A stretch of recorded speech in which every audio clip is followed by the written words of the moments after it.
السلام عليكم ورحمة الله وبركاته.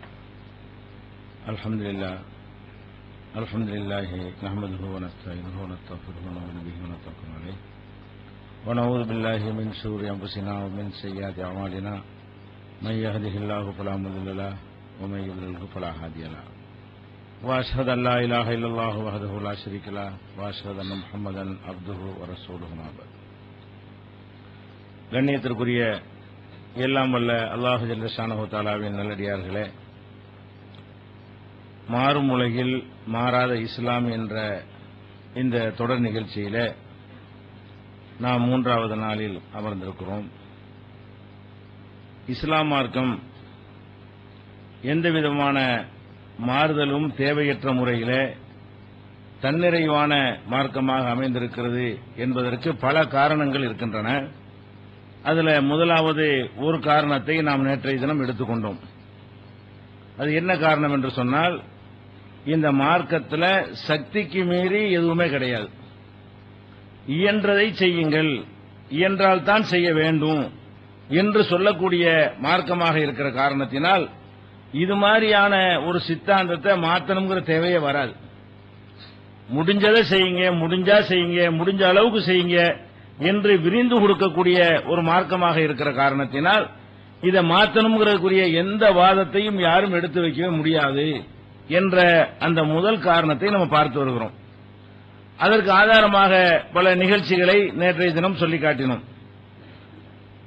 அதை தொடர்ந்து அல்லாஹ் ரப்புல் ஆலமீன் நபிகள் நாயகம் ஸல்லல்லாஹு அலைஹி வஸல்லம் அவர்களை பற்றி சொல்லும் பொழுது, வமா அர்சல்நாக இல்லா ரஹ்மத்தல் லில் ஆலமீன், நபியே உங்களை இந்த அகிலத்தாருக்கு ஒரு அருளாக அனுப்பியிருக்கிறோம். அகிலத்தாருக்கு அருளா அனுப்புறோம்னா என்ன அர்த்தம்? ஒரு கொடுமைக்கார ஒரு ஆளை அருள்னு சொல்லுவாங்களா? கடுமையான சட்டத்திட்டங்களை போட்டு வதைக்கக்கூடிய ஒரு மார்க்கத்தை கொண்டு வந்திருந்தா அருளாக அனுப்பியிருக்கிறோம் சொல்ல முடியுமா?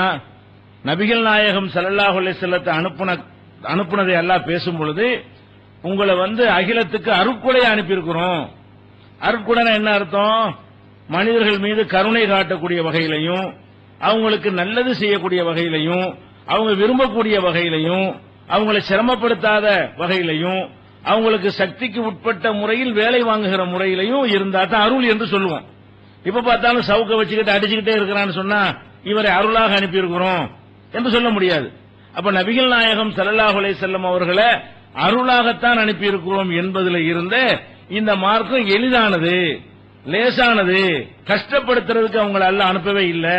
தூதரா தேர்ந்தெடுத்து மக்களை எல்லாம் சிரமப்படுத்தணும் என்பதற்காக அனுப்பவில்லை என்பதற்கு இந்த வசனமும் 22வது அத்தியாயத்தில் 107வது வசனத்தில் இது இடம்பெற்றிருக்கிறது. அதே மாதிரி நபிகள் நாயகம் ஸல்லல்லாஹு அலைஹி வஸல்லம் அவங்களை பற்றி அல்லாஹ் பேசும் பொழுது, லகத் ஜாஅக்கும் ரசூலும் மின் அன்ஃபுசிக்கும், ஒரு தூதர் உங்களிடமிருந்து உங்களிடத்தில் வந்திருக்கிறார். வானத்திலிருந்து இறக்கப்படல. உங்கள்ட்ட ஒரு தூதர் முகமது நபி வந்திருக்கிறார்கள். அவங்க உங்களை சேர்ந்த ஆள் தான், மனிதர் தான். உங்களிலிருந்து ஒரு தூதர் உங்களுக்கு வந்திருக்கிறார். அவருடைய குணாதிசயம் என்ன? நிறைய அல்லாஹ் சொல்லி காட்டுகிறான். அதுல முக்கியமான ஒரு விஷயம் என்ன என்று கேட்டால், அசீசுன் அலைஹி மா அனித்தும், நீங்க கஷ்டப்படுறது அவருக்கு சிரமமா இருக்கும். உங்களுக்கு ஒரு தூதர் நம்ம அனுப்பி இருக்கிறோம். அவர் எப்படிப்பட்டவராக இருக்கிறார்? சட்டம் அப்படி இருக்கிறது, கொண்டு வந்த ஆள் அப்படி இருக்கிறார். அவர் எப்படிப்பட்டவராக இருக்கிறார் என்று கேட்டால், நீங்க சிரமப்பட்டு அவருக்கு தாங்காது. நீங்க மக்கள் கஷ்டப்பட்டீர்கள் ஆனால் அவருக்கு பொறுத்துக் கொள்ள முடியாது. அப்ப மக்கள் கஷ்டப்படுவதிலே சிரமப்படக்கூடியவராக, தன்னுடைய கஷ்டமாக தன்னுடைய சிரமமாக உணரக்கூடியவராக அவரை நாம் அனுப்பியிருக்கிறோம். அந்த மாதிரி ஒரு ஆள் மூலமா வர்ற சட்டம் எப்படி இருக்கும்? எளிதா தானே இருக்கும், ஏற்று நடக்கத்தக்கதா தானே இருக்கும், சிரமம் தராதுதானே இருக்கும். அதுதான் இதையெல்லாம் எல்லாம் சொல்லி காட்டுறான். நபிகள் நாயகம் ஸல்லல்லாஹு அலைஹி வஸல்லம் பத்தி இப்படி ஒரு கேரக்டரோட நான் தேர்ந்தெடுத்திருக்கிறேன். அதே மாதிரி நபிகள் நாயகம் ஸல்லல்லாஹு அலைஹி வஸல்லம் அவர்களை பற்றி முந்தைய வேதங்கள்ல சில முன்னறிவிப்புகள் இருந்ததாக குர்ஆன் சொல்லி காட்டுகிறது. அந்த முன்னறிவிப்புல ஒரு முக்கியமான முன்னறிவிப்பு என்னவென்றால், வயலவ் அன்ஹும் இஸ்ரஹும், இந்த முகமது அவர்கள் இந்த சமுதாயத்தின் மீது இருந்த சிரமங்களை நீக்குவாரு. வந்தது நீக்கிறதுக்கு தான். ஏற்கனவே கஷ்டப்பட்டுக்கிட்டு ஆன்மீகத்தின் பெயரால தன்னைத்தானே வருத்தி கொண்டு சிரமப்பட்டு கொண்டு இருந்த மக்களை அந்த சுமைகள் எல்லாம் இறக்கி வச்சு அவங்களுக்கு ஆறுதல் படுத்த வந்திருக்கிறாரு. வருவாரு, எதிர்காலத்தில் வரக்கூடிய ஒரு தூதர் இப்படி இருப்பார் என்று முந்தைய வேதங்களில் சொல்லப்பட்டதாக குர்ஆன் எடுத்து காட்டுகிறது. அப்போ எலவு அன்ஹும் இஸ்ரஹும், அவங்களுடைய சிரமங்களை இவர் வந்து நீக்குவார். ஒல் அகலாலத்தி காணத் அலைஹிம், அவர்கள் மீது போடப்பட்டிருந்த விலங்குகளை எல்லாம் உடைத்து எறிவார். ரசூலுல்லாஹ் வர்றதுக்கு முன்னாடி இந்த மக்கள் ஏராளமான அடிமை தலைகளுக்கு ஆட்பட்டிருந்தார்கள், ஏராளமான விலங்குகள் போடப்பட்டிருந்தார்கள், எந்த விதமான சுதந்திரமும் இருக்கவில்லை. அந்த மாதிரியான ஒரு மக்களை வந்து விலங்குகள் எல்லாம் உடைச்சி சிரமத்தை எல்லாம் குறைச்சி இருக்கிற கஷ்டத்தை போக்குறதுக்கு வந்திருக்கிறாரு. அப்ப இந்த மார்க்கம் வந்து சிரமத்தை கொடுக்க வரல. இந்த மார்க்கம் வரலன்னா நீங்க சிரமப்பட்டிருப்பீங்க. இந்த மார்க்கம் வருவதற்கு முன்னாடி சிரமத்தில் இருந்தீங்க. அந்த மாதிரி இருப்பதை வந்து உடைக்கிறதுக்கு தான் இவர் வந்திருக்கிறார் என்று அந்த அடிப்படையும் அல்லாஹ் சொல்லி காட்டுகிறான். இது 7வது அத்தியாயத்தில் 157வது வசனத்தில் இருக்கிறது. அதனாலதான் ரசூல் ஸல்லல்லாஹு அலைஹி வஸல்லம் அவங்க அதை அப்படி வெளிப்படுத்துறாங்க பல சந்தர்ப்பங்கள்ல. ஒரு தடவை சொல்லுகிறார்கள், இன்ன ஆலமல் முஸ்லிமீன ஜுர்மன், முஸ்லிம்கள்லயே பெரிய பாவி யார் தெரியுமா அப்படின்னு நம்ம என்ன வேற வேற நம்ம சிந்தனைகள் ஓடும். திருடுறவன், கொலை செய்யறவன், விசாரம் இப்படி ஓடும். ரசூல் ஸல்லல்லாஹு அலைஹி வஸல்லம் எப்படி கேக்குறாங்கன்னா, இன்ன ஆலமல் முஸ்லிமீன ஜுர்மன், முஸ்லிம்கள்லயே பெரிய பாவி யார் என்று சொன்னால், அவன் வந்து என்கிட்ட ஒரு கேள்வியை கேட்கறான். கேட்டு அதனால் நான் சொல்லக்கூடிய பதில்னால சமுதாயம் சிரமப்படுகிறது. மார்க்க சம்பந்தம் உன்னை கேட்கிறான், பேசாம விட்டுருந்தான்னு சொன்னா அந்த சிரமம் இல்லாம போயிருக்கும். அவன் ஒரு கேள்வியை கேட்டு அதுக்கு ஒரு பதில சொல்லி அதனால மக்களுக்கு சிரமம் ஏற்படுத்துறான, அவன் தான் பெரிய பாவி. முஸ்லீம்களே ரசூலுல்லாஹ் காலத்துல இது நடக்கும். இப்ப போய் யார்ட்டையும் நீ கேள்வி கேட்கலாம். என்கிட்ட தான் கேள்வி கேட்டா நாங்க ஹராமாக்கிற முடியுமா? ஹலாலாக்கிற முடியாது. அல்லாஹ்வுடைய ரசூல் அவங்க காலத்துல வந்துகிட்டு இதை சாப்பிடலாமா அதை சாப்பிடலாம்னு சும்மா கேட்கறது, கேட்டதுக்காக வேண்டி ஹராம்னு சொல்லிட்டாங்கன்னு வைங்க, இப்ப என்னவாயிரும்? ஹராமாயிரும். கேட்காம இருந்தா அது எல்லாமே ஹலாலுங்கிற லிஸ்ட்ல ஒடியாந்துருக்கும். அப்ப அந்த மாதிரி ரசூலுல்லாஹ் சொல்றாங்க, மன் சால அன் ஷைஇன் லம் யுஹர்ரம், ஹராமாக்கப்படாத ஒன்றை பற்றி அவன் கேள்வியை கேட்டு ஃபஹுர்ரிம மின் அஜ்லி மஸாலத்திஹி, அவன் கேட்டதுனால ஹராமாக்கப்பட்டு விட்டது, இவன் தான் பாவிகள்ல பெரிய பாவி. இவன் ஒருத்தன் செஞ்ச வேலையினால காலமெல்லாம் கியாம நாள் வரைக்கும் ஒரே ஒரு விஷயம் சிரமமாகி விடுகிறது, ஒரே ஒரு சுமை சமுதாயத்துக்கு ஏற்பட்டு விடுகிறது. அப்ப ரசூலுல்லாஹ் எதுல பெரிய பாவம் நினைக்கிறாங்கன்னா, தொழுகை விட்டவன், நோன்ப விட்டவன், அதை செஞ்சவன், அவன்லாம் பாவிதான், அவன்லாம் பெரிய பாவிதான். ஆனால் ரசூல் ஸல்லல்லாஹு அலைஹி வஸல்லம் உங்கள் மீது இறக்கப்படுறாங்கன்னு சொல்றாங்களே, நீங்க கஷ்டப்பட்டு அவருக்கு பொறுக்காது நல்லா சொல்றானே, நீங்க சிரமப்படக்கூடாது என்பதெல்லாம் கவனம் செலுத்துவாங்கன்னு சொல்றானே, அதை மெய்ப்பிக்கிற விதமாக என்ன சொல்றாங்கன்னு கேட்டா, என்னிடத்துல வந்து எது ஹலாலோ நானே சொல்லிடுவேன், எது ஹராமோ அதை நானே சொல்லிடுவேன். நீங்களா போட்டு குறைஞ்சு குறைஞ்சு கேள்வியை கேட்டு அதனால ஒன்றை சொன்னால் என்னவாகிவிடும்? ஏதாவது ஒரு சட்டம் வந்துடும். அப்ப சட்டம் வந்து விடுமையானால் மக்களுக்கு சிரமமாயிரும்.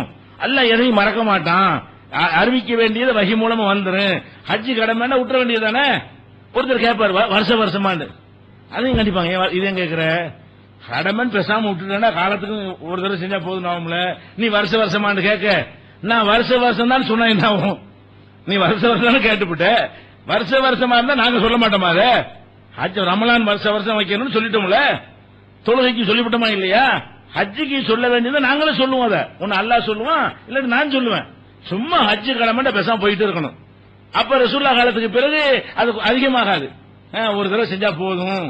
இந்த மாதிரி ஒரு கேள்வியை கேட்டு ரசூலுல்லாஹ் கோவப்பட்டாங்க, இப்பெல்லாம் கேட்கக்கூடாது. அப்ப இந்த எதுக்கு இதை சொல்றோம்னு கேட்டா, இந்த மார்க்கத்தின் பெயரால மக்கள் சிரமப்படக்கூடாது என்பது ரொம்ப கவனம் எடுத்திருக்கிறாங்க. அது ரொம்ப கூடுதல் அக்கறை செலுத்திருக்கிறாங்க. நம்ம எதையா சொல்லி சிரமம் மக்களை கேட்கறதுக்கு தடுக்கிறாங்க. கேள்வி கேட்கறா ஒழுங்கா கேளு, நாங்க லிபரலா லூசா விட்டு வச்சு குறைஞ்சு கேட்டு கஷ்டமாக்கி விட்டுறாத. சில சலுகையா ரசூலுல்லாஹ் சில விட்டுருப்பாங்க, அந்த சலுகை இல்லாமக்கிறதுக்காக கேட்கறது. அவ அப்படி செஞ்சா, அப்ப இப்படி செஞ்சா, கடைசியில் என்ன ஆமாடான்றா முடிஞ்சு வச்சுக்கிற. விட்டுற சலுகையா விட்டால் என்ன செய்யணும்? சலுகையை விட்டுற வேண்டிய தண்ணி கிடைக்காவிட்டால் தயமம் செய்ய விட்டுருணும். மண்ணும் கிடைக்காவிட்டால், மரமும் கிடைக்காவிட்டால், இதெல்லாம் கேட்கக்கூடாது. அதோட விட்டுருணும் பேசாம. அப்ப தருவணியமா தரத்துக்கும், நான் உங்களை எப்படி விட்டுறேன்னு அதோட என்ன விட்டுருங்க. நீங்களா குறைஞ்சு கேள்வியை கேட்டு மக்களுக்கு சிரமத்தை உண்டாக்கிறாதீங்க. அப்படி சொன்னாங்க. அப்படி சஹாபாக்கள் நடந்தாங்க. 1-2 தடவை மிஸ்டேக்கா நடந்தா கூட எச்சரிக்கை பண்ணதுனால மக்களுக்கு சிரமம் தரக்கூடிய சட்டங்கள் ஒண்ணுமே வரல, கஷ்டப்படுத்தக்கூடிய சட்டங்கள் எதுவுமே வரல. அதுல ரொம்ப இன்னும் சொல்ல போனா, இந்த ரமலான்ல கூட எடுத்துக்கிறீங்களேன். இந்த ரமலான் மாசத்துல என்ன செஞ்சாங்க? ரசூல் ஸல்லல்லாஹு அலைஹி வஸல்லம் வந்து இரவுல தொழுவுறாங்க, பள்ளிவாசல்ல தொழுவல, வீட்டுல தொழுவுறாங்க. அப்ப வீட்டுல தொழுகும் போது என்ன ஆகுதுன்னா, வீட்டுல தொழுகிறது மக்களுக்கு தெரிகிறது. வீடும் பள்ளி ஒண்ணுதானே, ஒரு வீடு தான் தெரிகிறது. அப்ப மக்கள் எல்லாம் கூட்டம் கூட்டமா என்ன செய்யறாங்க, வந்துடுறாங்க. அப்ப மக்களுக்கு வந்து ரசூல் ஸல்லல்லாஹு அலைஹி வஸல்லம் தொழுகை நடத்துறாங்க 3 நாள். 4வது நாள் பார்த்தா கடல் மாதிரி மக்கள் குவிய ஆரம்பிச்சுட்டாங்க. தொழுகைக்கு ரசூலுல்லாஹ் ரமலான்ல தொழுவிக்கிறாங்கன்ற உடனே பயங்கரமான கூட்டம் வந்துருச்சு. அப்புறம் என்ன பண்ணாங்க, வரல. மக்கள்லாம் வந்து காத்திருக்கிறாங்க, தொழுவிக்கிறதுக்கு வரவே இல்லை. அப்ப பிறகு என்ன சொன்னாங்க, காரணம் சொன்னாங்க, நான் ஏன் வரல தெரியுமா, நீங்க எல்லாம் வந்து குழுமி இருந்து எனக்கு தெரியும், ஆர்வத்தோடு கலந்து இருந்து எனக்கு தெரியும். நான் வந்து தொடர்ச்சியாக வந்து இருந்தால் இது ஒரு கடமை என்று ஆகிவிடும். இது கடமை கிடையாது. ரமலான்ல இரவு தொழுகை கடமையா? 5 வேளை தொழுகை தான் கடமை. இப்ப ரமலான்ல தொழுது கூடுதல் நன்மைக்கு நம்ம செய்கிறோம். இதுவும் பர்லு அவசியம் ஆகிவிட்டது என்று சொன்னால் அதை செய்ய முடியாதவர்கள் என்ன செய்வாங்க, பாவிகள் ஆகிடுவாங்க, குற்றவாளிகள் ஆகிடுவாங்க, மக்களுக்கு சிரமமாய் போய்விடும். அப்ப அந்த மாதிரியான காரணத்துக்காக நீங்க நான் தொடர்ச்சியாக வந்து இருந்தால், இப்ப ரசூலுல்லாஹ் வந்து 30 நாளுக்கு ஜமாத்தை தொழுதுட்டு போனாங்கன்னு வைங்க, மூத்தா போயிட்டாங்க. இப்ப நம்ம சட்டம் எடுக்கணும், அங்க இருந்து எடுக்கணும். எப்படி சட்டம் எடுப்போம்? ரசூல் ஸல்லல்லாஹு அலைஹி வஸல்லம் ஒரு நாள் கூட விடாமல் 30 நாளும் அதுக்கு முக்கியத்துவம் கொடுத்த காரணத்தினால் அது கடமை தான் நம்ம சொல்லுவோம். ரசூல் ஸல்லல்லாஹு அலைஹி வஸல்லம் 30 நாள் சொல்லி கடமை நம்ம சொல்ல தேவையில்லை. இது செஞ்சுட்டு போயிருந்தாலே நம்ம சட்டம் அங்க இருந்து எடுக்க வேண்டியிருக்கு. அதிலிருந்து நம்ம எப்படி சட்டம் எடுப்பாங்க பின்னாடி வர்றவங்க? நபிகள் நாயகம் ஸல்லல்லாஹு அலைஹி வஸல்லம் ரமலானுக்கு அதிக முக்கியத்துவம் கொடுத்தார்கள். 30 நாளும் இரவு தொழுகைக்கு வந்தார்கள், சுபஹ் வரைக்கும் தொழுதார்கள், அவ்வளவு ஆர்வமா செஞ்சார்கள். அதனால எல்லாரும் இதை செய்யுங்க, செஞ்சா முக்கவாசி குறைஞ்சு போயிடும். இப்ப கூட சைத்தான் அப்படிதான் செய்யறான். கடமையானதுக்கு இவ்வளவு மக்கள் வரமாட்டேங்கிறாங்க, கடமை ஆக்கானாலும் நிறைய பேர் வர்றான். கடமை ஆக்கிட்டு அது குறைஞ்சு போயிடும். சைத்தான் ஜெயிக்கணுமா இல்லையா? கடமை ஆக்கிட்டா என்ன செய்வாங்க, இருக்கிறது குறைஞ்சு போய்விடும். இவ்வளவு மக்கள் வர்றதுக்கு இப்ப சிரமம் கருத ஆரம்பிச்சிருவாங்க. இது விரும்பி வர்றதுக்கும் போது என்ன செய்யறாங்க, கூடுதலா வர்றாங்க. அப்ப எதுக்கு இதை சொல்றோம்னு கேட்டா, மக்கள் ஆர்வமா தொழுகை தானே, ஆர்வமா தானே வர்றாங்க.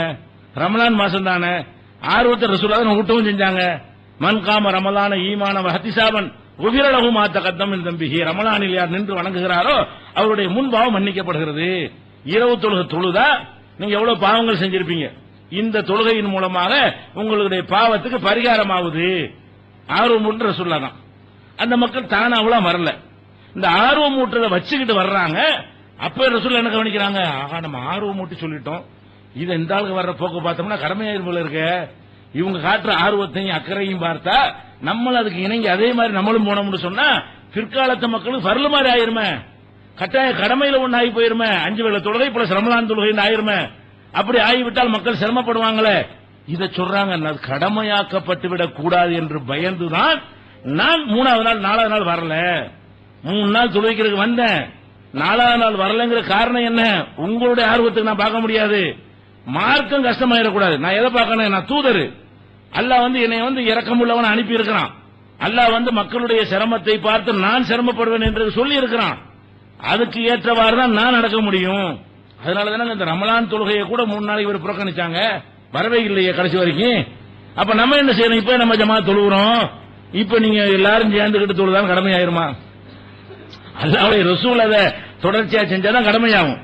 அந்த காரணம் இப்ப இல்லாதனால நம்ம என்ன செய்யணும், எல்லா நாளுமே ஜமாத்தாக தொழுவதை எல்லா பள்ளியிலையும் செஞ்சுக்கிட்டு இருக்காங்க. ஆனா ரசூல் ஸல்லல்லாஹு அலைஹி வஸல்லம் காலமெல்லாம் ரமலான் மாசத்துல என்ன செய்யல, 30 நாளும் ஜமாத்தாக தொழவே இல்லை. ஆனா காரணத்தை சொல்லிவிட்டாங்க. எதனால தொழுவல? நான் 30 நாளும் தொழ வந்திருந்தால் பின்னாடி உள்ள மக்கள் கடமை நினைச்சிருவாங்க, இது கடமை இல்லைன்னு காட்டுற பொறுப்பு எனக்கு இருக்கிறது, அதுக்காக செஞ்சாங்க. அப்ப இப்படி ஒவ்வொரு விஷயத்திலையும் கவனம் செலுத்தி இருக்கிறார்கள். அந்த வகையில தான் சொன்னாங்க, ஒருத்தர் கேள்வி கேட்டு அதனால் ஒன்று ஹராமாகிவிட்டால் அவன் தான் பெரிய பாவி, முஸ்லிம்களே பெரும்பாவி அவன் தான். இது புகாரியில 7289 ஹதீஸில் இருக்குது. இதே மாதிரி இந்த மாதிரி செய்து ரசூலுல்லாஹ் கோபப்பட்டத பாருங்க. அபு மசூத் அல் அன்சாரிங்கிற ஒரு சஹாபி சொல்றாங்க, ஒரு மனிதர் வந்து ரசூலுல்லாஹ்ட்ட முறையிடுறார், அல்லாஹ்வுடைய தூதரே, இந்த ஆள் வந்து ரொம்ப பெருசா தொழுகிறாரு, நீளமா தொழுகிறாரு. ஒரு ஆளை பத்தி கம்ப்ளைண்ட். நேத்து வந்து அது முஆத் இப்னு ஜபல், அது வேற கம்ப்ளைண்ட், பக்கரா ஓதுனார்ல, அது மாதிரியான ஒரு கம்ப்ளைண்ட் இது. அப்ப யா ரசூலல்லாஹ் லா காது உத்ரிகு ஸலாத்த மிம்மா யுதவ்விலு பினா ஃபுலானுன், இந்த ஆள் ஒரு ஆள் பேரை சொல்லியிருக்கிறார். இந்த ஆளு ரொம்ப நீளமா தொழுகிற காரணத்தினால என்னால் தொழுகையில் சேர்ந்து கொள்ள முடியல, அவ்வளவு நேரத்தை எனக்கு ஒதுக்க முடியல, ஒரு 5 நிமிஷம் போய் வர்றாது நான் வந்துருவேன், 1.5 மணி நேரம் இழுத்தாரு நான் எப்படி போக முடியும், அந்த அர்த்தத்தில் சொல்றாரு. அப்ப இந்த ஆள் இந்த இமாமா நீங்க ஒரு ஆள் போட்டிருக்கிறீங்க, அவர் போற்ற இழுக்கிறதுனால என்னால தொழுகையில கலந்து கொள்ள முடிவதில்லை, எனக்கு சக்தி இல்லை என்று சொல்றாரு. அப்ப அதை பத்தி அந்த அபு மசூத் அன்சாரி சொல்றாங்க, ஃபமா ரஅய்து நபிய ஸல்லல்லாஹு அலைஹி வஸல்லம் ஃபீ மௌஇலத்தின் அஷத்த கலபம் மின் யௌமிதின். நபிகள் நாயகம் ஸல்லல்லாஹு அலைஹி வஸல்லம் அதை கேட்ட உடனே ஒரு கோபப்பட்டாங்க. அவங்க ஒரு உபதேசம் செய்யும் பொழுது இந்த மாதிரி கோபப்பட்டு நான் பார்த்தது இல்ல. அதாவது இந்த கேள்வியை கேட்ட உடனே ஒரு அறிவுரை ஒன்னு சொல்ல போறாங்க. அந்த அறிவுரை எப்படி சொல்றாங்க? சும்மா சிரிச்சுக்கிட்டு தட்டி கொடுக்கிற மாதிரி, தடவி கொடுக்கிற மாதிரி, வருடி கொடுக்கிற மாதிரி சொல்லாம கட்டுமையான கோபத்தோட அந்த கோபத்தை வர்ணிக்கிறாரு. இந்த பின்னாடி ஒரு வார்த்தையை சொல்றாங்களே, அந்த போதனையின் போது கோபப்பட்ட மாதிரி அவங்க வாழ்நாள்ல உரை நிகழ்த்தும் போது கோபப்பட்டு நான் பார்த்தது இல்ல. வேற வேற கோபப்பட்டு இருப்பாங்க. உரை நிகழ்த்தும் போது இப்படி கேள்விப்பட்டவன இது தொழுகு கஷ்டம்னு ஒரு ஆள் சொல்ற அளவுக்கு தொழுகிறாரு. யார் மேல கோபம்? அந்த ஆள் மேல கோபம் இல்ல. கோபம் யார் மேல? இவர் பெருசா நீட்டி தொழுகிறார் புகார் சொன்னார, அவர் மேல கோபம் இல்ல. யார் தொழுகையை நீளமாக்கி தொழுதாரோ, நீண்ட நேரம் தொழுதாரோ, அவர் மேல உள்ள கோபத்தை அப்படி வெளிப்படுத்துறாங்க. எப்படி வெளிப்படுத்துறாங்க? ஐயுஹன்னாஸ், மக்களே, இது சாதாரணமா நான் சொல்றேன், இது ரசூலுல்லாஹ் கோபமா சொன்னாங்களாம். அபூ மசூத் அன்சாரி சொல்றாங்க, இந்த போதனையை அவ்வளவு கோபமாக ஒரு கடுமையான வார்த்தை, ஒரு தோரணையோட சொன்னார்கள். இன்னக்கும் முனஃபிரூன, நீங்கள் மக்களை வெறுப்பேற்றுகிறீர்கள். தொழுகை வரவன் வெறுப்பேற்றிருக்கிறீங்க. தொழுகைக்கு நான் ஆர்வமா வர்றான், நீங்க எல்லாம் என்ன செய்றீங்க? தொழுகைக்கு போறேன்னு சொல்லிட்டு இன்னக்கும் முனஃபிரூன, நீங்கள் வெறுப்பு ஏற்றுகிறீர்கள். ஃபமன் ஸல்லா பின்னாசி, உங்களில் யாராவது மக்களுக்கு தொழுகை நடத்தினால் ஃபல்யுகஃபிஃப், லேசா தொழுங்க, சுருக்கமா தொழுங்க.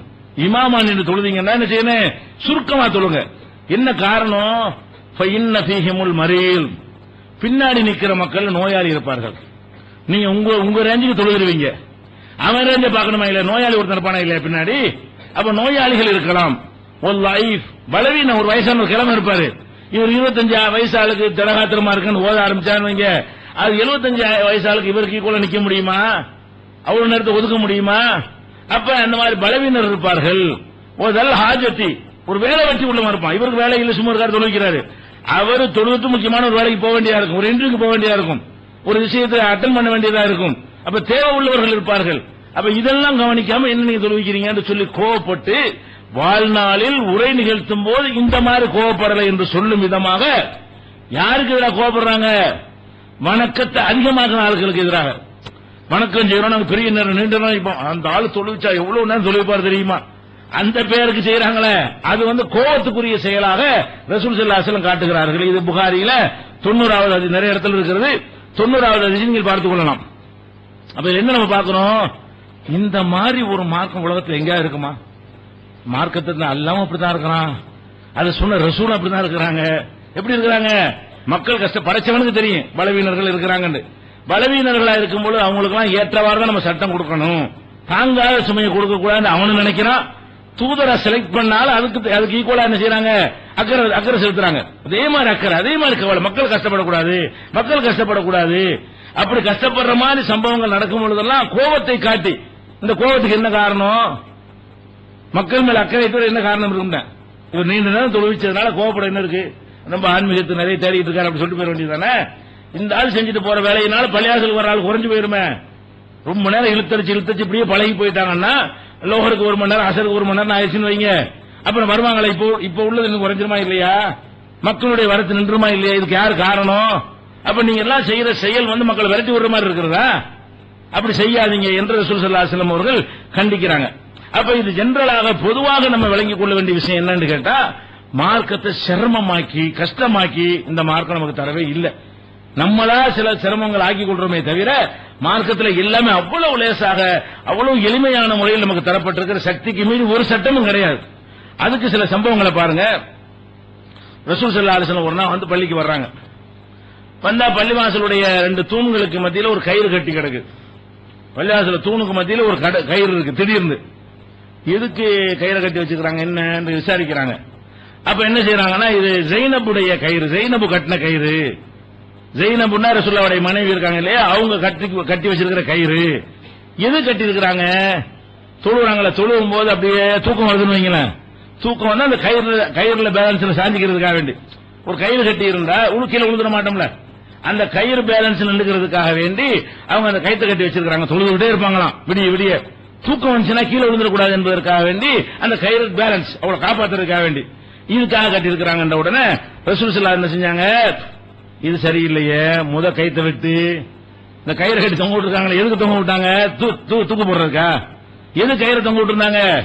ரொம்ப நேரம் தொழுவுற ஆர்வத்துக்கு தானே, ரொம்ப நேரம் தொழுவணும் என்பதற்காக ஆர்வத்தை ஊட்டுறதுக்காக வேண்டி செஞ்சாங்க. ஆனா ரசூல் ஸல்லல்லாஹு அலைஹி வஸல்லம் என்ன செய்றாங்க, முதல்ல கயித்தை வெட்டி விடு, உனக்கு தூக்க கலக்கம் இல்லாம எப்ப தொழுவ முடியுது அப்ப தொழுவு, தூக்கம் வந்தா தூங்கிரு. ரசூல் என்ன சொல்லி கேட்டாங்க, லியுஸல்லி அஹதுக்கும் நிஸாத்தஹு, ஈடுபாடோட இன்வால்மெண்டோட உனக்கு அந்த காரியத்தை செய்ய இயலுமானால் நீ தொழுவு. ஃபைதா ஃபத்தர, உனக்கு சோர்வு ஒரு அசதி ஏற்பட்டு விடுதுன்னு சொன்னால் பொல் இருக்கும் தூங்கி விடு. இதான மார்க்கம். நீ என்ன கைத்த கட்டிக்கிட்டு செய்யறங்கிற? அப்ப உன்னை நீ இப்படி வருத்திக்கிற, உன்னை நீ கஷ்டப்படுத்துற. அப்ப தொழுகையை ரொம்ப நேரம் செய்வதற்காக வேண்டியெல்லாம் நம்ம ரிஸ்க் எடுத்து வெங்காயத்தை தடவிக்கலாம் தொழுவக்கூடாது. தூக்கம் வருதுன்னு வைங்களேன், தூக்கம் வராம இருக்கிற வேண்டி கண்ணுல வெங்காயம் தடவிக்கிட்டு மிளகாயை தடவிக்கிட்டு அதுக்கு ஏதாவது கிருமி போட்டுக்கல, மாத்திரையை போட்டுக்கிட்டு தூக்கம் வராதுக்கு ஏதாவது மாத்திரை இருக்குதா, அதெல்லாம் தேவையே கிடையாது. தூக்கம் வந்தா தூங்கு, தூக்கத்தை அல்ல தானே கொடுக்குறான். தொழுவ முடிஞ்ச அளவு தொழுவு. ஒரு நாளைக்கு 20 தொழு முடியல, 8 தொழு முடியல, 5 தொழு முடியலையா, உபரியான தொழுகை முடியலையா, 2 தொழு தூங்கிடு.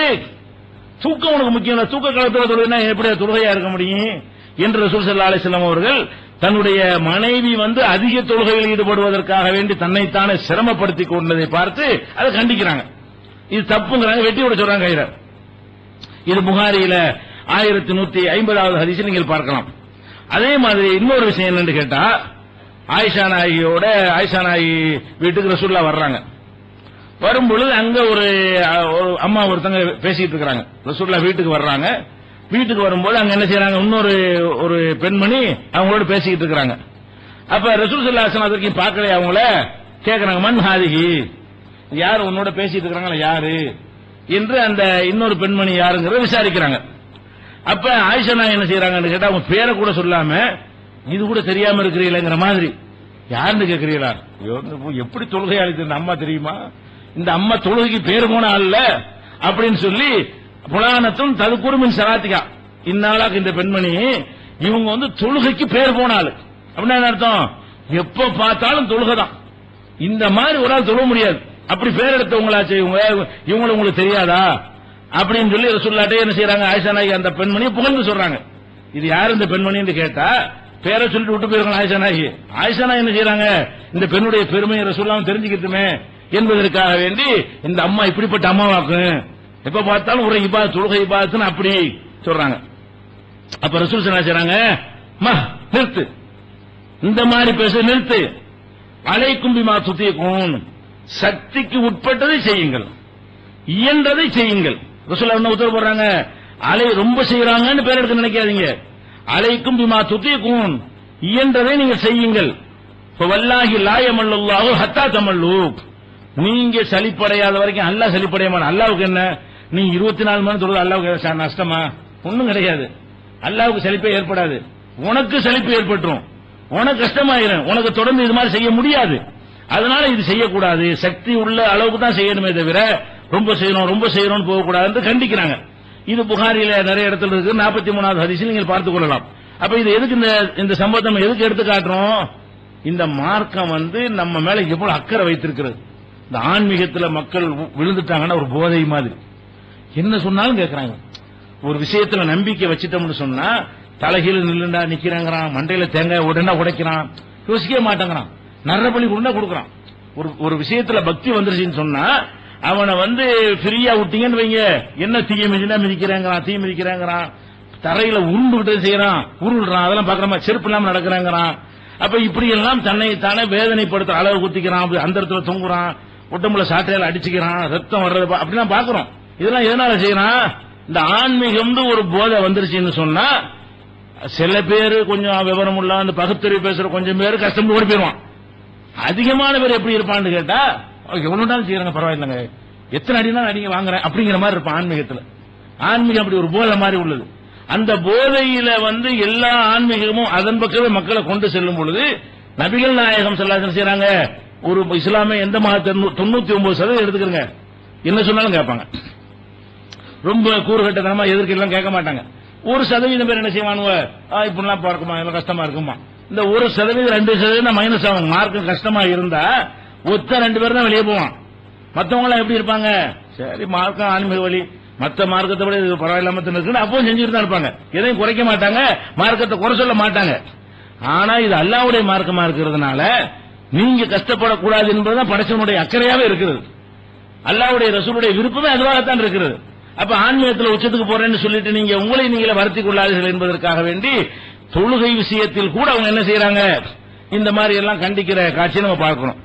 அதோடு இன்னொரு தடவை சொன்னார்கள், ரசூலுல்லாஹ் மக்கள்லாம் அதிகமாக தொழுவதை பார்த்துவிட்டு சொன்னார்கள், இன்ன அஹப்பல் அமால் இலல்லாஹி மாதாம வயின் கல்ல. அல்லாஹ்வுக்கு ரொம்ப விருப்பமான அமல் என்ன தெரியுமா, கொஞ்சமோ ரொம்பவோ தொடர்ச்சியா செய்யணும். தொடர்ச்சியா எது செய்யறீங்களோ அதுதான் அல்லாஹ்வுக்கு பிடிக்கும். ஒரு நாளைக்கு விடிய விருத்தம் முடிச்சிருவான், அது ஒரு நாளைக்கு செஞ்சு மற்ற நாளைக்கு செய்யலன்னா என்ன அர்த்தம், ஏழு அர்த்தம். ஒரு நாள் வேணும்னு கஷ்டப்பட்டு செஞ்சிருக்கான்னு அர்த்தமே தவிர அவனுக்கு இயல்பாக இயலாத காரணத்தினால் டெய்லி செய்ய முடியல. ஒரு நாளைக்கு என்ன செய்யறான், 3 நாளைக்கு முடின்னு முடிக்கிறான், மற்ற நாள் ஒண்ணுமே செய்ய மாட்டேங்கிறான். இப்படி நீங்க செஞ்சீங்கன்னு சொன்னா இது அல்லாஹ் உங்களுக்கு பிடிக்காது. அதே நேரத்தில் சில நாள்கள்ல அல்லாஹ் உங்களுக்கு ஒதுக்கி தந்திருப்பான் 1000 மாசத்துக்கு நிகர்ந்து, அன்னைக்கு 2 ரக்காத் ஓடி போயிடக்கூடாது.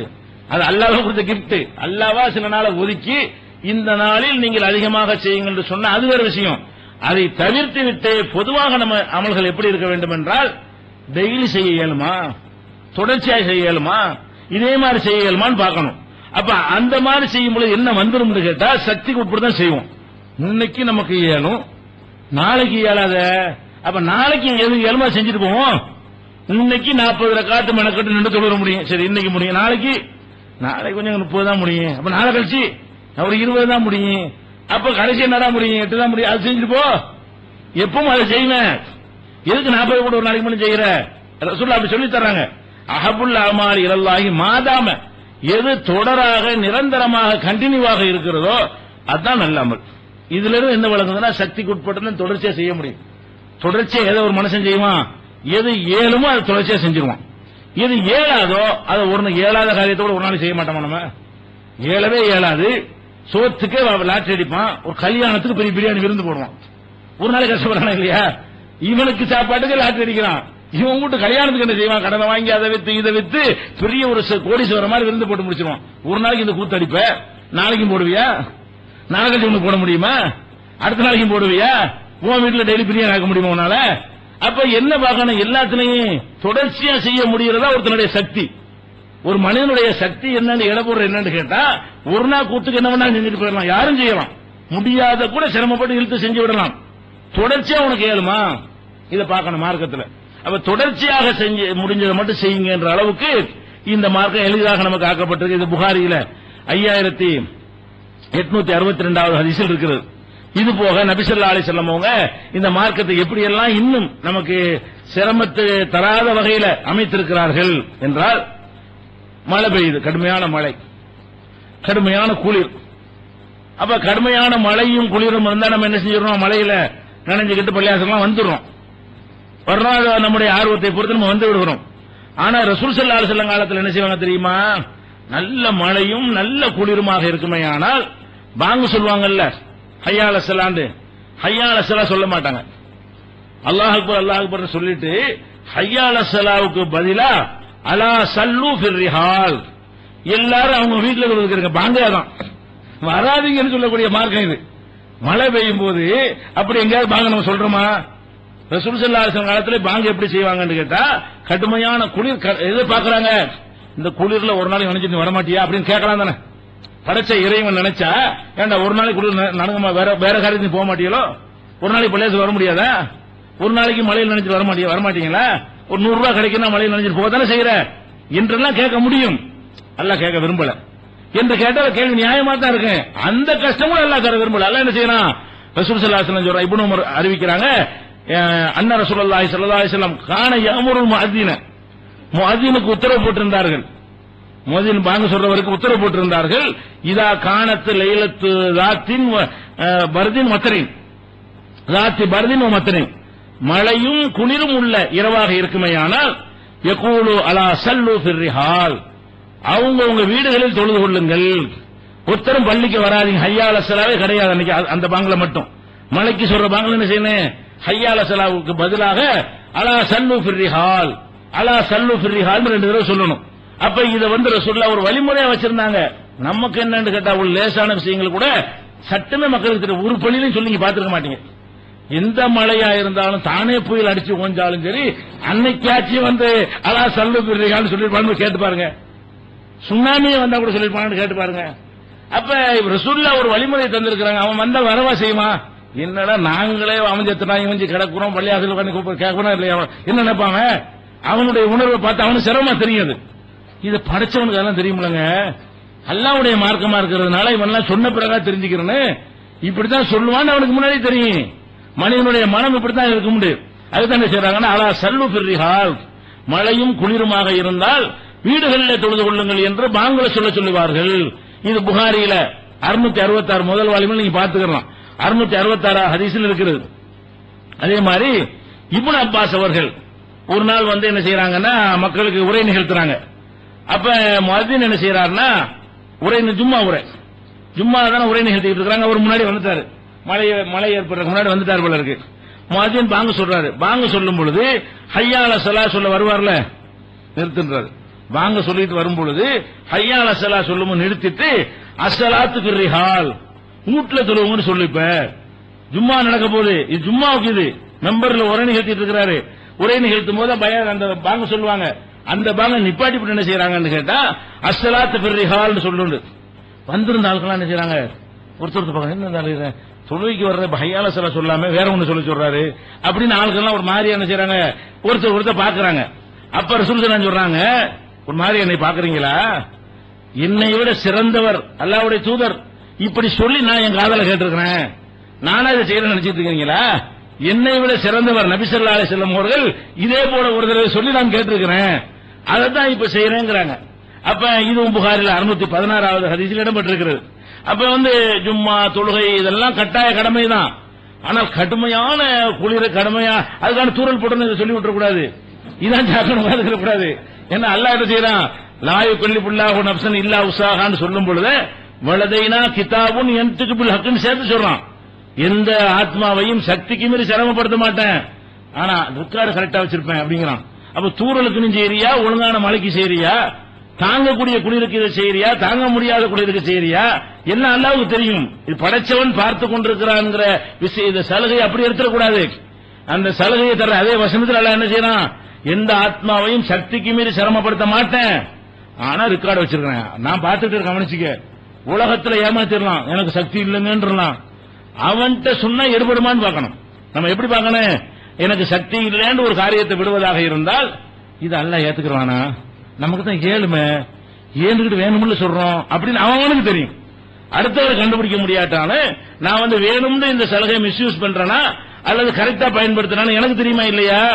உலகத்துல எல்லாரும் அப்படித்தான் செய்யறோம். இந்த டிவி கொடுத்தான், இந்த மாதிரி ஒரு ரூபா வருமானம் உள்ளவங்களுக்கு தான் இலவச டிவி எல்லார் வீட்லயும் வாங்கினீரா இல்லையா? அவன் சொன்ன கேட்டகரியில இருக்கிறோம் எல்லாரும் இல்ல. அவன் சொன்ன கேட்டகரியில உள்ளவங்களை தாண்டி தான் எல்லாரும் வாங்கி இருக்கிறோம். அவன் சொன்ன கேட்டகரியில இருந்தா ஒரு 1,00,000 டிவி போதும். அவங்களும் டிவி கொடுத்தானா?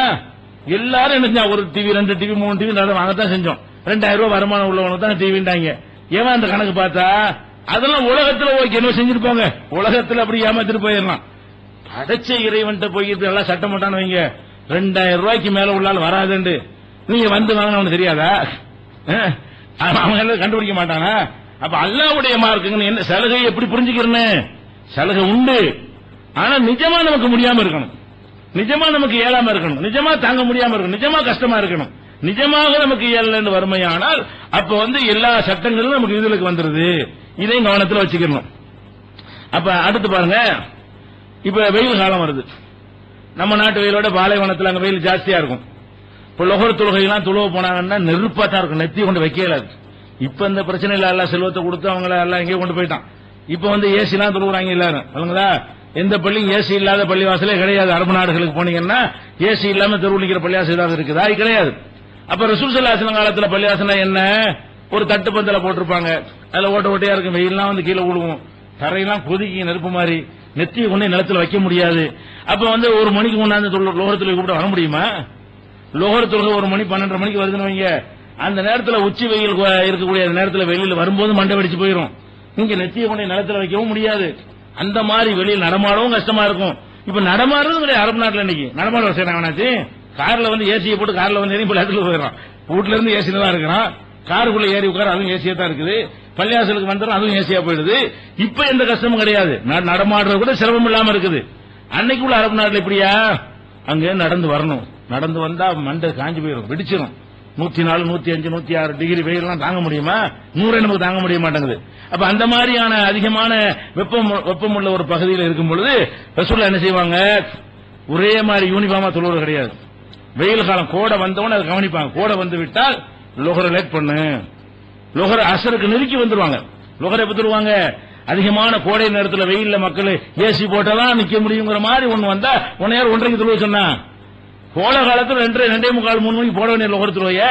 அப்ப ரசூலுல்லாஹ் சொன்னாங்க, இதஸ்தத்தல் ஹர்ரு, வெப்பம் அதிகமாக கடுமையாக ஆகிவிட்டது என்று சொன்னால் அபரிது அனிசலாம், லொஹர் தொழுகை என்ன செய்யுங்க? குளிர செய்யுங்கள். தொழுகை குளிர செய்யணும். குளிரான நேரத்துக்கு கொஞ்சம் தள்ளி தொழுவுங்க. 12:30 இருக்கிற வெப்பம் 3க்கு இருக்குமா? இருக்காது, குறைஞ்சு போயிடும். 3 வரைக்கும் 3:30 மணிக்கு அசர் வருதுன்னு வைங்களேன், ஒரு 3 மணி வாக்குல லொஹர தொழுவணுங்கிற அளவுக்கு வந்துடும். அப்படி எங்க நம்ம செய்யறோமா? மார்க்கம் கொடுத்த சலுகை தான். 3 மணி லேட் ஆக்குறாங்க அப்படிதான் நம்ம நினைக்கிறோமே தவிர இது யாரு கொடுத்த சட்டம், இது யாரு கொடுத்த சலுகை, எதுக்கு கொடுத்தாங்க? இன்னும் சொல்ல போனா இது வந்து வெப்பம் என்பது மின் ஃபைஹி ஜஹன்னம், நரகத்தினுடைய மூச்சு காற்றாக இருக்கிறது. ஒரு இலக்கியமா சொல்றாங்க. வெப்ப நரகத்தை அல்லாஹ் கொடுத்த தண்டனை எதை வச்சு கொடுக்கறான்? தண்டனை கொடுக்கறான், சவுக்கல் அடிச்சு கொடுக்கறானா? இந்த தப்புக்கு தண்டனை நரகம்ங்கிறான். நரகம்னா என்ன? நெருப்பு. நெருப்பு என்பது வந்து தண்டிக்கிறதுக்காக அல்லாஹ் வச்சிருக்கிற ஒரு விஷயம். வெப்பம் என்பது அதனுடைய ஒரு சிம்பாலிக்கா, அதனுடைய அடையாளம். அப்பயே அந்த வெப்பம் நெருப்பு மாதிரி இருக்கிற போய் நீங்க தொழுவு போற நேரத்தில் கொஞ்சம் குளிர வச்சு போய் தொழுவு என்று ஒரு தத்துவ ரீதியான ஒரு காரணத்தையும் சேர்த்து சொல்றாங்க.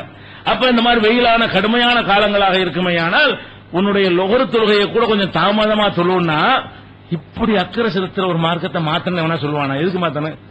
ஏன்னா நான் கூட போ ரெடியா இருக்கிறேன், அவங்க வேணாங்கிறான்டா. நம்ம எப்படி சொன்னேன்? நான் போ ரெடிங்கிற, என்னை படைச்ச இறைவன் என்ன சொல்றான்?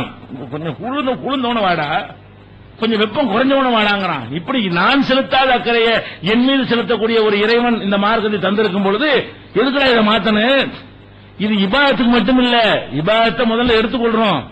எல்லா சட்டங்களும் அப்படித்தான் இருக்கும். பின்னாடி சொல்லுவோம். அதை ஒவ்வொரு சட்டங்களுமே நம்முடைய நன்மை நாம தீர்மானிக்க முடியாது. படைச்ச இறைவன் நம்ம மீது இறக்கம் காட்டி அவ்வளவு அற்புதமாக அந்த சட்டங்களை தந்திருக்கிறான். அப்ப இந்த மாதிரி வெப்பமான காலங்களில் வந்து தொழுகையை லேட்டாக்கி லொஹர் தொழுகையை வெயில் காலத்தில் லேட்டாக்கி தொழுகிறது அப்படிங்கறத பாக்குறோம். அதே மாதிரி தொழுகைக்கு வந்துருவாங்க. அந்த நேரத்தில் தர சூடாத்தான் இருக்கு. வெயில இருந்து வர்றது இருந்தாலும் அந்த தரை வந்து தாங்க முடியாத சூடா இருக்கும். அப்ப என்ன செய்வோம்னு கேட்டா சொல்றாங்க, அனஸ் சொல்றாங்க, நாங்கள் ரசூல் ஸல்லல்லாஹு அலைஹி வஸல்லம் அவங்களோடு தொழுவும் போது நெத்தியை கொண்டு நிலத்துல வைக்கணும் இல்லையா?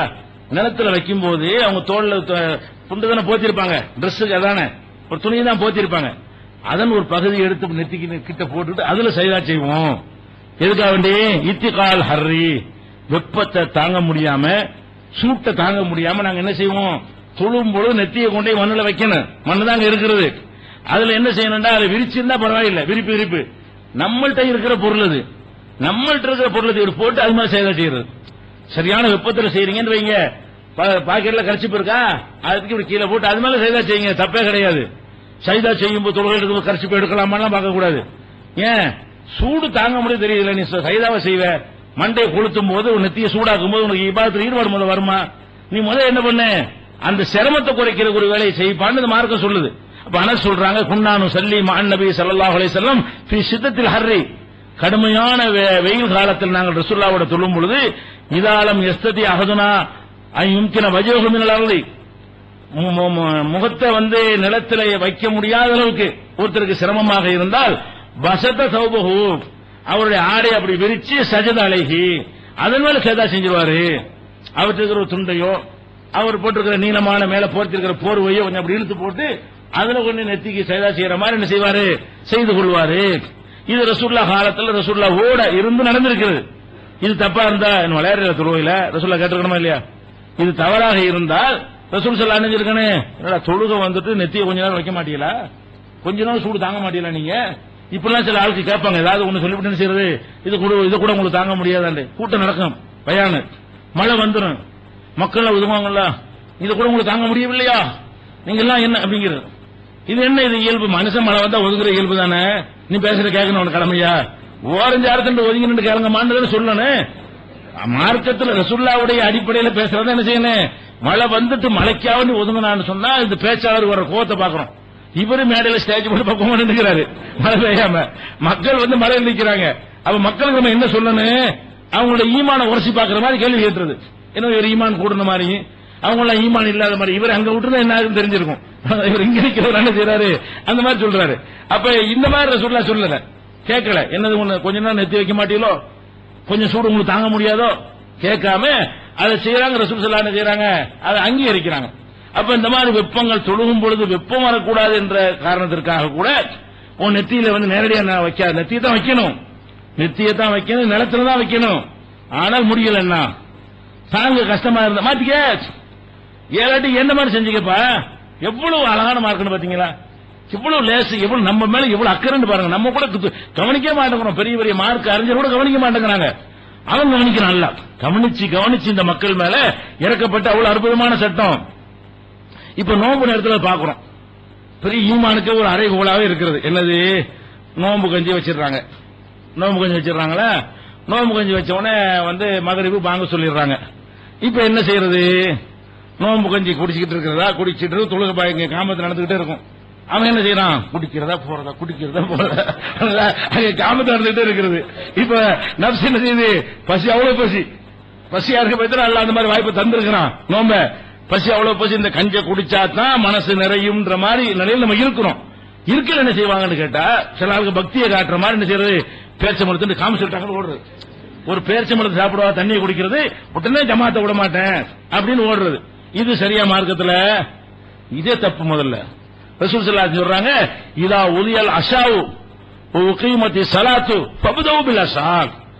இரவு உணவை உங்களுக்கு வைக்கப்பட்ட பிறகு பாங்கு சொல்லப்படுமையானால் சாப்பாட்டை முடிச்சிட்டு போய் தொழுவு. சாப்பாட்டை வச்சாச்சு. இது சாதாரண நாளுக்கு, இது நோம்புக்கு இல்ல. நோம்பு இன்னும் கூட சாதாரண நாள் தான் நல்லா பகல்லாம் சாப்பிட்டு இருப்பாரு, தண்ணி எல்லாம் குடிச்சிருப்பாரு. அவருக்கு ராத்திரி சாப்பாட்டை கொஞ்சம் அரை மணி நேரம் லேட்டா சாப்பிட்டா ஒன்னும் பாதிக்காது. இரவுல சாப்பாடு வச்சாச்சு, வாங்க சொல்லிட்டாங்க. ஒரு கல்யாணத்துக்கு விருந்து வச்சுட்டாங்கன்னு வைங்களேன், விருந்துலாம் ரெண்டாவது நாங்க இபாதத்தாளிகளுங்க விருந்துலாம் அப்படின்னு சொன்னாலும் அவன் ஏமாத்துக்காரன். இது என்ன? இது அல்லாஹ்விட்ட அப்படி சொன்னா எதிர்பார்க்கறானா? உன் நர்ஸ் விரும்புது, சாப்பாட்டை விரும்புது, உனக்கு தேவையா இருக்கு, பசிக்குது. உன் தொழுகை நின்றா கூட அது இங்கதான் இருக்குது. தொழுகைக்கு போயிட்டா கூட நப்சு கூட எங்க நிக்குது? அந்த பிரியாணில தான் நிக்குது. அப்ப நீ போய் உடம்ப கொண்டே வந்துட்டு தொழுது என்ன தொழுகாது? நின்று வக்து போகாதவங்க பாத்துக்க. தொழுகைன்னு வக்து இருக்கு, 6 மணி நேரம் முடிவு நேரம் இருக்குது. அந்த தொழுகை 3:30 மணிக்கு முடியுதா, 3:15 லொகரடி நேரம் முடியுதா, 2:45 வரைக்கும் சாப்பிடு, 3 வரைக்கும் சாப்பிடு. சாப்பிட்டு விடுவோம் வக்துல போய் தொழுது முடிச்சிட வேண்டியதானே. அப்ப ஜமாத்துல அவசியம் தான். அதோட எது அவசியம்? உன் பசியை போக்குற அவசியம். நீ பசிச்சுட்டு போய் தொழுகையா இருக்குமா? முதல்ல அல்லாஹ் வணங்குறது ஒரு கொஞ்சமாச்சும் ஒரு ஈடுபாடா இருக்கணுமா இல்லையா? முழு ஈடுபாடு யாருக்க முடியாது, ஒரு அளவுக்கு இருக்கணுமா இல்லையா? அப்ப அந்த மாதிரி ரசூலுல்லாஹ் என்ன செய்யறாங்கன்னா, இதா உலியல் அஷாவு, அஷான்னா மாலை சாப்பாடு, இஷான்னா வந்து தொழுகை. அப்ப ரசூல் ஸல்லல்லாஹு அலைஹி செய்யறாங்கன்னு கேட்டா, இதா உலியல் அஷாவு மாலை சாப்பாடு வைக்கப்படுமே. ஆனால் உகீமத்து ஸலாத் மாலை சாப்பாடு வச்சாச்சு, உகீமத்து ஸலாத் தொழுகை இகாம சொல்லியாச்சு, இஷா தொழுகைக்கு. ஃபபதவு பில் அஷா, நீங்க சாப்பாட்டை வேலையை முடிங்க. அவங்க வாட்டி சொல்லிட்டு போறாங்க, காம சொல்லிட்டு போறாங்க. பசி இல்லாத ஆளுக்கு காம சொல்லிட்டு போகட்டும், பசி உள்ள ஆளுக்கு தின்னுட்டுறீங்க அப்படிங்கிறாங்க. அப்ப இதுல என்ன பார்க்கணும்? இப்ப நோம்பு காலத்துல என்ன செய்யறது? பாங்கு சொன்னாலும் அங்க ஜமாத் நடந்தாலும் உங்களை நீங்க பார்க்கணும். என்னது?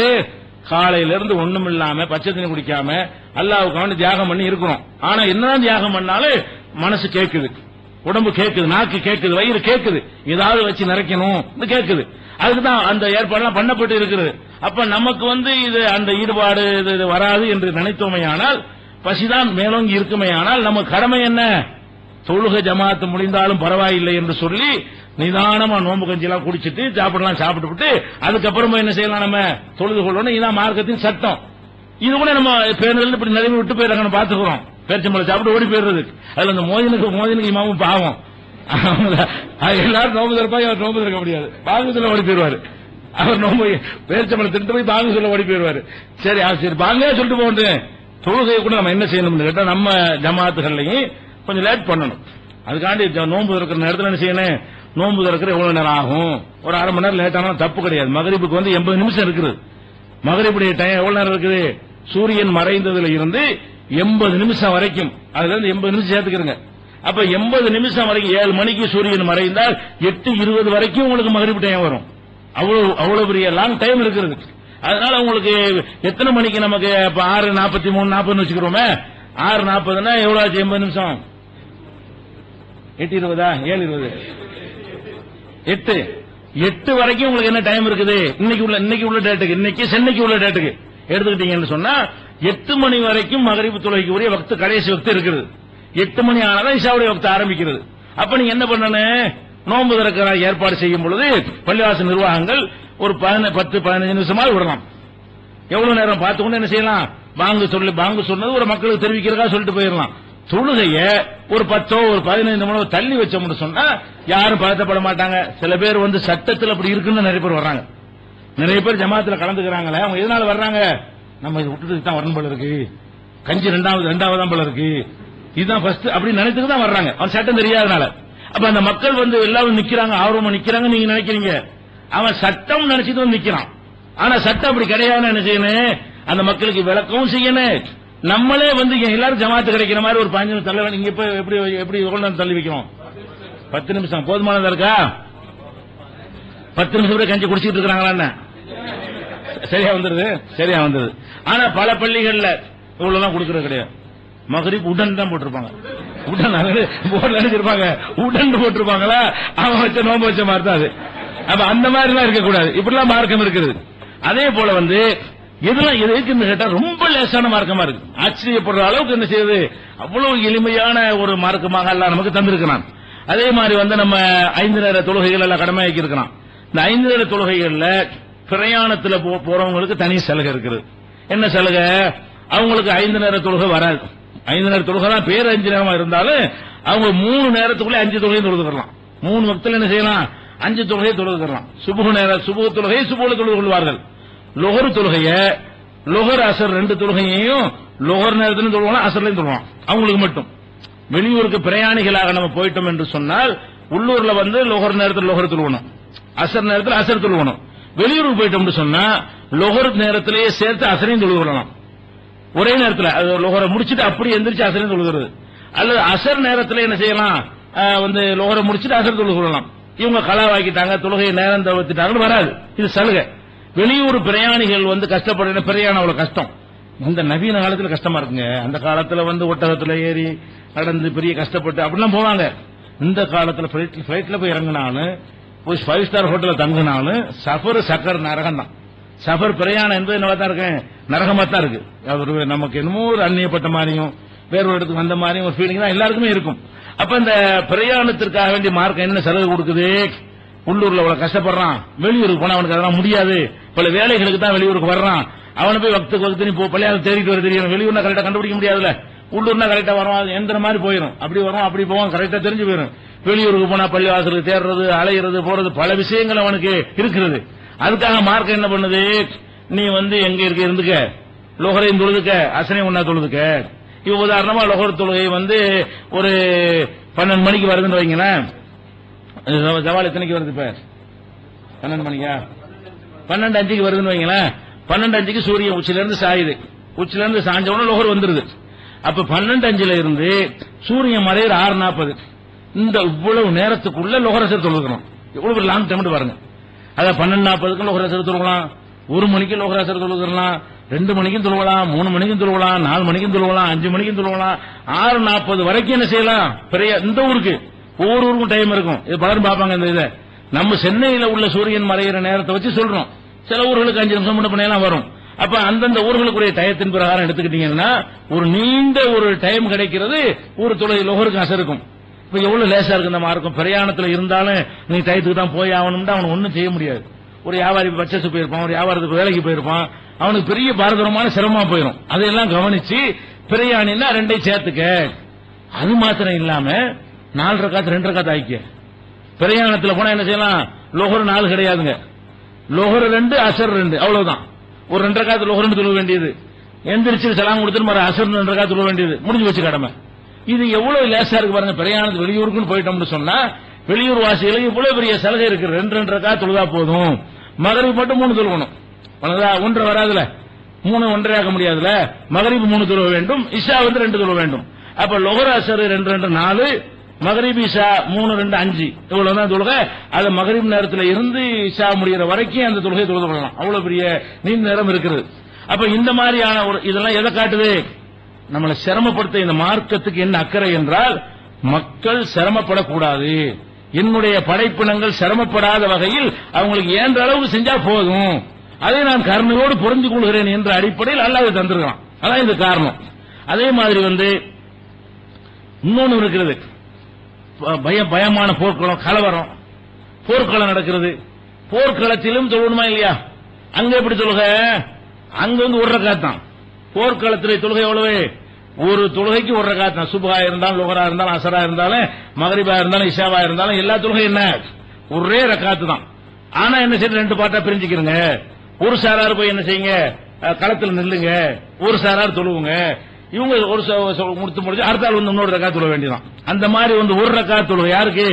கலவரம், போர், மக்களை பாதுகாக்க வேண்டிய நேரம் இருக்கும் பொழுது அவங்க அதை கவனிச்செல்லாம் என்ன செய்யறான், தொழுதான் அப்படிலாம் சொல்லாம ஒரே ஒரு ரக்காத்து 2 பேரா பிரிஞ்சுக்க, எல்லாரும் தொழுதக்கூடாது. ஒன்னு எதிரியை சந்திக்கிறதுக்கு ஒரு கூட்டம் நின்றுக்க, ஒரு கூட்டம் தொழுவு, இவன் தொழுது முடிச்சுட்டு போன அவன் வந்து ஒரு ரக்காத் தொழுவட்டும். இந்த மாதிரி தொழுது எல்லாம் சொல்லி காட்டக்கூடிய சலுகை எல்லாம் இருக்கிறது. அதே மாதிரி வந்து வாகனத்தில் போய்கிட்டு கிபிலா நோக்கி தொழுவணும். கிபிலா தெரியல என்ன பண்றது? கிபிலா நோக்கி தொழுவணுமா இல்லையா? திடீர்னு இருட்டா போச்சு, கும் இருட்டு, படுத்து எந்திரிக்கிறீங்க, எங்க கிபிலான்னு தெரியல. இப்ப தொழுவணும், எங்க தொழுவுறது? டார்ச் லைட்டும் இல்ல, இப்ப செல்போன் எல்லாம் லைட் இருக்கிறது, ஒண்ணும் இல்லைன்னு வச்சுக்கிடுவோம். கும் இருட்டா இருக்கு, திசையும் கண்டுபிடிக்க முடியாது, ஒண்ணும் முடியலன்னா யோசிச்சு பார்த்து ஒரு வேலை இதான் இருக்கு, இப்படி தொழுது போ. விடிஞ்சு பார்த்தா இங்கிட்டு தொழுது தெரிஞ்ச குற்றம் இல்ல, இங்கிட்டு தொழுதுக்கு பதிலாக அங்கிட்டு தொழுது இருக்கிறோம் இருட்டுல. அப்புறம் பார்த்தா ஆஹா நம்ம தப்புல பண்ணிருக்கிறோம், ஒன்னும் இல்ல, கேட்கவே மாட்டான். நீ வேணும்டா பண்ண கிபிலா எதுன்னு உன்னால முடிஞ்ச அளவுக்கு ஆய்வு பண்ண, இதுதான் கிபிலான்னு உங்களுக்கு தெரிஞ்சு தொழுதுட்டியா விடு, அடுத்த ஒழுங்கா தொழுது போ. அப்படியான அளவுல எல்லாம் இந்த மார்க் என்ன செய்கிறது, சொல்லி காட்டுகிறது. அதே மாதிரி வந்து இன்னும் சொல்ல போனா, ஒரு சந்தர்ப்பத்தில் ரசூல் ஸல்லல்லாஹு அலைஹி வஸல்லம் உள்ளூர்லயே ஜம்மு பண்ணி இருக்கிறாங்க. பிரயாணத்தில் பண்ற விட்டுருங்க, உள்ளூர் வாசி ஜம்மு பண்ண முடியுமா? முடியாது. அப்ப நபி ஸல்லல்லாஹு அலைஹி வஸல்லம் என்ன செய்யறாங்கன்னு கேட்டா, உள்ளூர்ல இப்னு அப்பாஸ் அறிவிக்கிறாங்க, மழையும் இல்ல, எந்த விதமான தகுந்த காரணமும் இல்ல, ஒரு காரணமும் இல்லாம, மழையும் இல்லாம ரசூல் ஸல்லல்லாஹு அலைஹி வஸல்லம் அவர்கள் என்ன செஞ்சாங்கன்னா, லொஹர் அஸரை சேர்த்து 8 ரக்காத்தாகவும் மகரிப் இஷாவை சேர்த்து 4 3 7 ரக்காத் கஸ்ர் செய்யறார். நாளை வந்து 2ஆ தொழுவல, 4 நாளா தொழுகிறாங்க. ஒரே நேரத்தில் என்ன செய்யறாங்கன்னா லொஹரை அஸரையும் தொழுகிறாங்க. ஒரே நேரத்தில் என்ன செய்யறாங்கன்னா மகரிப் இஷாவும் தொழுகிறாங்க. அது மகரிப் நேரத்தில் இஷா தொழுதார்களா அல்லது வந்து லொஹர் நேரத்தில் அசர், அந்த விவரம் கிடைக்கவில்லை. ஆனால் லொஹர் நேரத்தில் அசர் நேரத்தில் ஏதோ ஒரு நேரத்தில் இரு தொழுகையை ரசூலுல்லாஹ் தொழுகிறார்கள். மகரிப் இஷாவையும் சேர்த்து ஒரு நேரத்தில் தொழுகிறாங்க. எப்படி தொழுகிறாங்க? முழுசா 4 நாளாக 3 நாளாக தொழுகிறாங்க. 4 நாள்னா லொஹர் 4 அசர் 4, அது ஒரு லொஹர்ல தொழுது போடுறாங்க. மகரிப் நேரம் வந்த பிறகு 3 ரக்காத் மகரிப், இஷா 4 ரக்காத், 7 ரக்காத் தொழுகிறாங்க. இது மகரிப் தொழுகிறாங்களா இஷாவில் தொழுகிறாங்களா தெரியல. ஆனால் இதுல பிரயாணத்திலும் இருக்கவில்லை. சல்லாபில் மதீனத்தின் வருது. மதீனாண்டெல்லாம் என்ன அர்த்தமாச்சு? பிரயாணம் இல்லைன்னு. மதீனாவில் தொழுதார்கள் என்ன அர்த்தம்? பிரயாணம் இல்லைன்னு அர்த்தம். ரசூல் ஸல்லல்லாஹு அலைஹி வஸல்லம் அவர்கள் மதீனாவில் தொழுதார்கள், மழையும் பெய்யவில்லை, எந்த விதமான ஒரு அச்சமான நிலையும் இருக்கவில்லை. இது கூட எதுக்கு? எப்பவுமே இதை செய்யல. சில நேரத்தில் இதுவும் தேவைப்படும். சில நேரங்களில் ஒரு இடத்துல ஒரு அலுவலகத்தில் ஒரு அதிகாரத்தை மனு கொடுக்க போயிருப்போம், அங்கிருந்து வெளியே வர முடியாது, லொஹரும் போயிடும், அசர் வரைக்கும் தான் இருக்கு. அப்ப என்ன செய்ய வேண்டியதான்? சரி வந்து அசர் ஜம்ப் பண்ணிக்கிறோம். அவனுக்கு தேவைப்படுமா இல்ல? இது ஒரு ஆளு ஒரு மனு கொடுக்க போறோம்னா வெயிட்டிங்ல உட்கார வச்சிருப்பாங்க, அங்க முடியாது. இப்ப முதல்வர் வந்துருவாரு, இப்ப டிஜிபி வந்துருவாரு, இப்ப கலெக்டர் வந்துருவாரு, வெயிட் பண்ணிட்டு இருக்கிறோம். அல்லது தேர்தலில் ஓட்டு என்றாங்கல்ல, அங்க போய் பூத்துல போய் மாட்டிக்கிட்டான்னு வைங்க, வெளியே விட மாட்டாங்க. ஏன்? செய்தி வெளியே சொல்லிடுவாண்டு. நம்ம ஒரு பள்ளிக்கூடத்து வாத்தியாரா இருக்கிறோம், நம்மளை கொண்டே ஓட்டர் ஆபீசரா போட்டுருவாங்க. பள்ளிக்கூடத்து வாத்தியாரா தான் செய்வான், அவர் தான் ஓட்ட பதிவு செய்யறது என்று நிற்பாரு. இவருக்கு நான் போய் லோகத்தில் விடுவாங்களா? விட மாட்டாங்க. அசர் விடுவான விட மாட்டான். இங்கிருந்து வெளியே போக கூடாது, எந்த தூரம் வச்சுக்க கூடாது, ஓட்டு லீடிங் எல்லாம் வெளியே தெரியக்கூடாது, இப்படி எல்லாம் சில சட்டங்கள் போடுவான். அந்த நேரத்தில் அவர் என்ன பண்ணலாம்? இந்த ரசூலுல்லாஹ் செஞ்சாங்க பாருங்க, இந்த பயன்படுத்திக்கலாம். எப்படி? சரி முடிஞ்சு 4 மணிக்கு முடியும்ல, 5 மணி போய் லோகரேஷன் சேர்த்து விழுதுருவோம். இந்த ஓட்டிங் என்னதான் இருந்தா 4 மணி 5 மணி முடிய தானே போகுது. லோகர் போனா பிரச்சனை இல்ல, அவர் கலாவெல்லாம் ஆகாது. ஒரு சில நேரங்களில் தகுந்த காரணம் இருந்தால் லோகரையும் அசரையும் ஒரே நேரத்தில் முடியாம கொஞ்சம் முன்ன பின்ன தள்ளுற மாதிரி வறுமையானால் ரசூல் ஸல்லல்லாஹு அலைஹி வஸல்லம் அவர்கள் மதீனாவில் இதை செய்தார்கள் இல்லையா, இது ஆதாரமாக கொண்டு செய்யலாம். இது புகாரியில 543வது ஹதீஸ்லயும் 1667வது ஹதீஸிலும் இருக்கிறது. இன்னும் இது போன்ற ஏராளமான சட்டத்திட்டங்கள் நம்மளை எவ்வளவு சக்திக்கு உட்பட்டு செய்ய முடியுமோ அந்த மாதிரி சொல்லக்கூடிய வகையில் தரப்பட்டிருக்கின்றன. இன்ஷா அல்லாஹ் அதை நாளைக்கு பார்க்கலாம். அஸ்ஸலாமு அலைக்கும்.